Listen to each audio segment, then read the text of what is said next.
25,000 বাজেটের মধ্যে স্মার্টফোন খুঁজে পাওয়া এখন দুর্দায় হয়ে গেছে। আপনি খুঁজে দেখুন একবার, যে কোনো স্মার্টফোন দেখবেন হলে সেই একদম লো প্রসেসর অথবা একবারে 4 GB র্যাম, স্টোরেজ প্রায় খুবই অল্প, ক্যামেরা একটা কি ফ্রন্টে 8 মেগাপিক্সেল অথবা 5 মেগাপিক্সেলের ক্যামেরা ধরে দিচ্ছে, সেরকম কোনো স্মার্টফোন নেই বললেই চলে। তো তাও আমি খুঁজে পেতে এই সেলে যাতে আপনি একটা স্মার্টফোন কিনতে পারেন তার জন্য খুঁজে পেতে অন্তত দুটো স্মার্টফোন আপনাদের জন্য বার করেছি। অনেকে অনেক স্মার্টফোন বলেছে ভিডিওতে, কিন্তু এই সেলে আপনারা যদি কিনতে চান তাহলে যদি সেলের আগেই ভিডিওটা দেখেন অবশ্যই পেয়ে যাবেন এই দুটো স্মার্টফোন।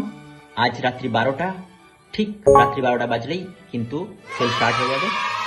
তো এই দুটো স্মার্টফোনের মধ্যে একটা স্মার্টফোন আমি সত্যি আগে রেকমেন্ড করতাম না কাউকে, কিন্তু এখন রেকমেন্ড করতে হচ্ছে, যা অবস্থা। সেটা হচ্ছে ভিভো T5X। T4X যেখানে 13-14 হাজারে পাওয়া যাচ্ছিল, তো সেখানে T5X পাওয়া যাচ্ছে 25,000-এ। তো ভাবুন একবার প্রাইসের কি বৃদ্ধি।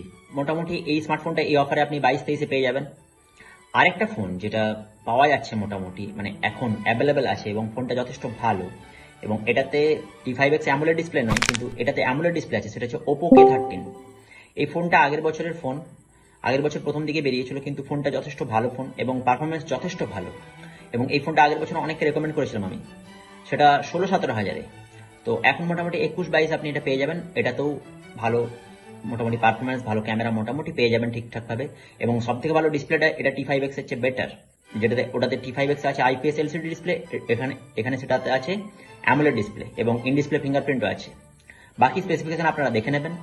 অবশ্যই সেলে আমাকে ফলো করে রাখুন।